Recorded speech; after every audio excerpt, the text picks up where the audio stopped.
Today, I am going to attempt the Terraria Nuzlocke, which is a phrase that does not mean anything as of yet, so I'm just gonna get into the rules here. So, rule 1, start with access to a random subclass and 1 life. Every time you kill a boss for the first time, gain access to another random subclass and 1 life. Then, every time you die, lose access to a random unlocked subclass and lose 1 life. If you run out of lives, the playthrough is over. You've lost. As an example, I could get spears as my starter, then kill King Slime and get access to guns, but as I'm building my Skeletron arena, die to a zombie and lose access to spears. Die again to Skeletron and the playthrough is lost. Now, you may say this is easier than playing in hardcore, but I'd say eating your own eyeballs is harder than running a marathon. I'll let you take that how you will. And regardless of any of that, can I beat the Terraria Nuzlocke?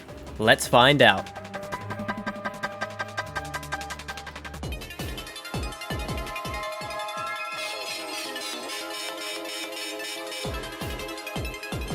So time to spin that wheel and find out what my first subclass is gonna- it's Summoner. That's unfortunate. Oh, and it's Minions. Oh, okay, alright.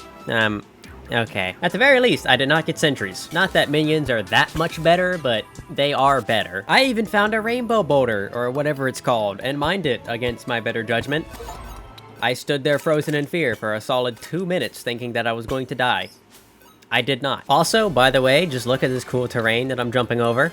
That's all, I just wanted you to see it. I think it's really cool. Oh, nice, ice biome. Those always tend to have living trees. Yeah, thanks, game. This is just another example of me showing off my cool terrain that just naturally generated because I'm better than you, I guess. And we reach the corruption, and there's 4 eaters. Goodbye. You better get used to this. Me sitting in a box, waiting for something to happen. A goddamn lot. Anyway, back to caving. I found 2 life crystals. And that's pretty much it. And now for the great journey of me sitting in my base waiting because a blood moon happened. Again, you're gonna see this a lot. There's like a gnome guarding my chest. What if I just spleef him? Oh, yeah, that works. Oh my god, bird. An hour into the playthrough and I finally have a weapon. Let's see how long it takes to kill 1 slime. You know, it gets to a point where you have to ask yourself, is the bird attacking the slimes or is it just trying to dodge the slimes? Because like why is it doing that? And with the greatest weapon I have access to at this stage of the game, I went forth and began looking for other key items. Life Crystal, Amethyst, Spit, Minor Set, Rejuvenation Band, Warding Rejuvenation Band, Life Crystal, Weather Jar, Life Crystal, Hermes Boots, Life Crystal, Weather Jar, Gold Pickaxe, Rejuvenation Band, Life Crystal, Flail, Life Crystal. This seed looks so damn cool. Flare Gun, Life Crystal, Wand of Sparking, Dart Trap, Life Crystal, Waiting, Flurry Boots, Life Crystal. I am back at the surface. How did this happen? Flurry Boots, Life Crystal, Blood Moon. Yeah, just gotta wait for 8 minutes. Thanks, Terraria. There is absolutely nothing more I can get, so I'm just gonna build an arena and kill the eyeball. Kinda crazy I didn't die once during all that. I'm sure that'll change. Time to see if a single bird can kill a single eyeball. The answer is no. Which should not have come to a surprise to me, but like, I don't know, man. I assumed the bird would like be faster than this. And when it does hit, it only does like 1 damage, maybe 2. This is just not going well. I mean, of course, I'm under no threat of death, but also he's under no threat of death, so this is kind of just a little play fight for 5 minutes. Which this is also the first time I've ever seen him float off into space, so yeah. And realistically, I could just try to go kill King Slime or Deerclops because, well, they're just not going to despawn to time, and Deerclops isn't going to despawn at all. But I am ashamed to admit that I completely forgot that either of those bosses were even a thing in this game, so I am now grinding for Fox Sparks, which was interrupted with the 3rd blood moon of the playthrough, which, mind you, took me 15 minutes to kill 4 dudes, and I literally only got chum. Like, I didn't even get like a bow, or I'm no longer going for Fox Sparks anymore because I'm going to need the code anyway, so might as well just get the staff. And somehow I ended up getting hoiked into the wall very slightly, so I'm just stuck here getting my ass beat. That was fun. Onwards to attempt 2. Somehow my minions are still struggling to keep up with the eyeball, so I've resorted to spam clicking them. Which I must say that these things not costing mana anymore is so nice. Just look at how effective this is. Especially against deaf people, because this sound is horrid. Thankfully this is a pretty easy fight. Ow! It will never not piss me off to have all of my flow in a boss fight completely ruined because some random zombie with another zombie arm smacked me upside the ass. Good thing it won't happen again. Okay, man. But it does really speak about how easy this boss fight is, because, like, without those zombies, I would have easily no-hit this fight. Too bad, I'm just unlucky. With our first boss defeated, we can now roll for a new class. Mage. There's some good options in Mage. Come on, spellbook, spellbook, spellbook. Oh my fucking god. Ah, it's magic guns. I think the Zappinator is the only usable option. And I'm not gonna grind for a Zappinator, so I'm just gonna build some NPC housings and then go kill the worm. But then a thought occurred to me. The worm is going to suck because I have no way of dealing with the spitballs. So I thought to myself again, what if I killed Queen Bee?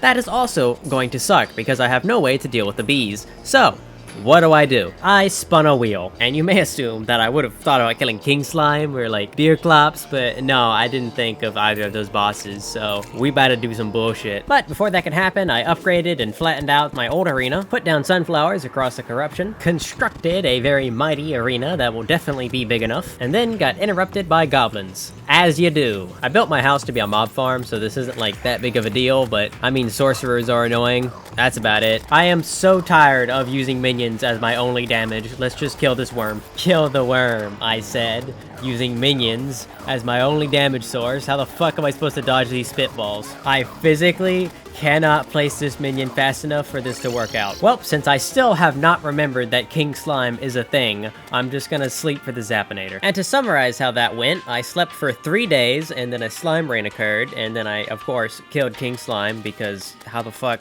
would you think I'm gonna die to King Slime? Of course I killed King Slime. And you wanna know what I fucking rolled? Flails. I am not using that. I'm just gonna keep sleeping for the Zappinator. And sure, having to sleep through 3 blood moons is not exactly what I would call fun, but I would also definitely not call using flails fun. But after 2 hours of just sitting in a box waiting, I managed to get my gray Zappinator. This thing better be worth the wait, or I swear to God. Also, I legally purchased some mystic robes, in case you thought I was illegally, which I would never do. Speaking of which, I am now going to kill a big-ass worm. So first off, believe it or not, but this arena is actually terrible, and a cloud in a bottle is not exactly the greatest vertical movement accessory you could have. And thirdly, the Zappinator likes to crit the worm and split it into 17 chunks, which is not exactly the greatest. All of that to say that I got greedy and died. And look at how many goddamn worms left as soon as I died. Like, that's some crazy work. But since I am stupid and did not just recall Potion home, which, you know, would have been a very good strategy, I definitely should have done that, we now have to lose one of our precious things. Minions. That's fine. I was never gonna use minions again anyway. And you'd think that I'd go get rocket boots after failing because of vertical movement, but, well, you don't watch me because I'm smart, I'll tell you that. Attempt 3 ended, you know, very predictably. So to improve my vertical movement, I went off in search of a balloon and maybe a horseshoe. I found a magnet and a sword. Thanks, Terraria. Since that plan failed horribly, I am now in search of the Goblin Tinkerer. I did not find him. So instead, I improved the arena again, because I don't know, man, it's just, I just get bored of grinding for things that may or may not happen, so I just like doing things that will happen. I don't know, man. Ah, cool, Blood Moon number 7. Number 7. Attempt 4 went way better than the last few attempts just because I have so much more room to run around in. But still, these goddamn spitballs just hurt so bad because they just move too fast for me to like actually aim and hit them with the Zappinator. So I just end up trying to jump over them, which it's just so hard to do with only one double jump. Which yes, I could have beaten this boss on attempt 2 if I just actually got Spectre Boots instead of being whiny about it. But like, I don't want to do it. So to try and kill 2 birds with 1 stone, I went to the ice biome to maybe get a blizzard, maybe find the goblin. I don't know what's gonna happen. Also, another blood moon happened, which is number 8. Miraculously, I actually got lucky and found the Goblin Tinkerer. And now, I have to sit here because a slime rain happened, and I cannot fight the Eater of Worlds with that many slimes above me. Which, at long last, we reach attempt 5. And attempt 5 went great because I could actually dodge the goddamn spitballs. Isn't it crazy that if you stop shooting yourself in the foot, you can run way easier? Now, obviously, that doesn't mean that the fight is free, because just look at all those little worms. But the fight is actually playable, and I could actually dodge some of the attacks, which makes this fight actually really fun, because dodging so many worms is, it's interesting. I've never done it before. I really hope we get a good subclass out of this. I got wands. That is actually terrible pre-hard mode. But in hard mode, that'll go so goddamn hard. Don't mind me just building a bit. Oh my god, fucking 9th blood moon. There's only one thing I can do before attempting Skeletron, and that's just mine meteorite and craft up some meteor armor and a space gun, because, well, I'm using magic guns, might as well use the magic gun. On my first attempt of Skeletron, I tried fighting him in the dungeon. He spent most of his time not being present in the boss fight, which I did not appreciate. So I, of course, tried moving over to my worm arena, but yeah, I kind of fucked it up, so attempt 2. I am confident on my ability to die on the hill that the space gun is the best Skeletron weapon that there is. It has high velocity, so it's easy to hit. It has piercing, so I can hit both hands and keep them relatively equal. This was also recorded before the fucking shadow drop update that Terraria did, so mana is still bad. Not for the space gun, because I don't even have to interact with that system. And of course, once you get the hands down, this fight just becomes trivial. If you die on second phase, I do think less of you as a person. And I have now killed another boss, so we can now roll another class. Please, for the love of God, do not be true melee. It's swords. That is incredible. I sure can't wait to use a Terra Blade. Definitely don't die before I do that. Yeah. This is like a lot of lava, man. Like, dude. What the fuck? No, but like seriously, what the hell's going on here? I don't think there's been a lava pool that I've missed yet. And with this final lava pool, I have now made it to hell. And the game was even nice enough to put a voodoo demon pre-trapped in a box. I'm gonna pause right here and just ask if you can see what's about to happen. If you guessed that I didn't see the goddamn bat that blends perfectly into the background, then you would be right. 100 points to you. I was this close to losing the Zappinator, and I would have cried. But since I didn't lose the Zappinator, we're just gonna do some last-minute chores before the Wall of Flesh.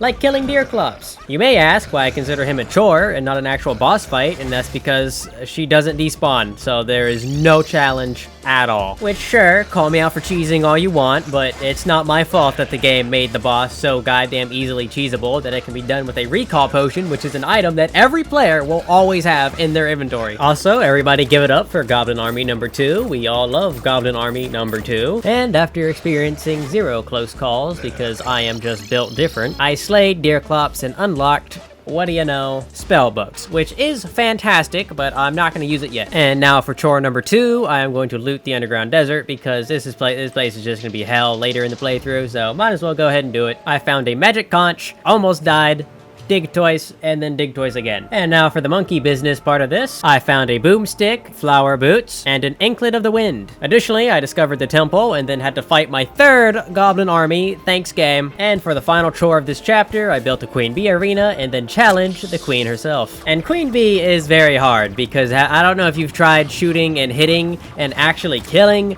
a goddamn bee with a space gun before, but I had a lot of trouble with it. I don't know if it's actually hard, but I wasn't having a good time. And this culminated in me getting my ass whooped and having to go back home. Unfortunate news, Queen Bee also doesn't despawn, so yeah, her ass is about to get cheesed. Which this is part of the reason why Queen Bee and Deerclops are some of my least favorite bosses, is because like, this should not be a viable strategy. And sure, I could just save and quit the game to not have to use the strategy, but also, I don't know, stop spamming little fucking tiny bee hitboxes and I'll stop cheesing you. And she's dead. I hope I get a terrible subclass, because that did not feel great. You know what?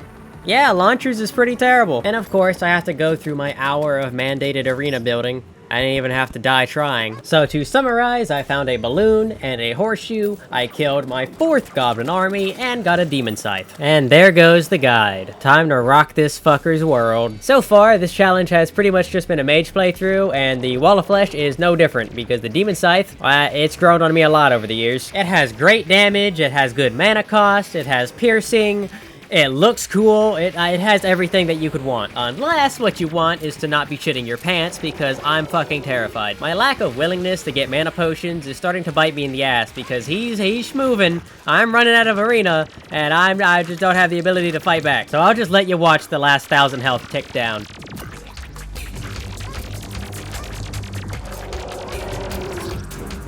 Not even fucking close. Hell yeah, baby, we take those. Man, it would be so funny if I lost launchers and not something good like swords. Oh, man. Alright, well, what did we get? Mage. Yeah, so there's only one mage subclass left, and it stabs. The list of subclasses you saw in the intro is what I ended up going with by the end of the playthrough, but at the start of it, I separated wands and staves into 2 different subclasses. I fix it in the next part of this video, which will be coming out in like a week or 2, hopefully. Guys, holy shit, there's just a lot of stuff that kind of just happens randomly, and I just am not prepared for it, but hopefully I'll get this one out in like a week or 2. Regardless, thanks for watching, and if you enjoyed, leave a like. If you want to see the next part, subscribe, and it's free and all that other YouTube mumbo jumbo. This challenge was a blast to record, and I do hope that some of you guys in the audience try it out, because I honestly think it's a very fun way to play Terraria. But, you know, regardless, in best regards, the handheld portal device.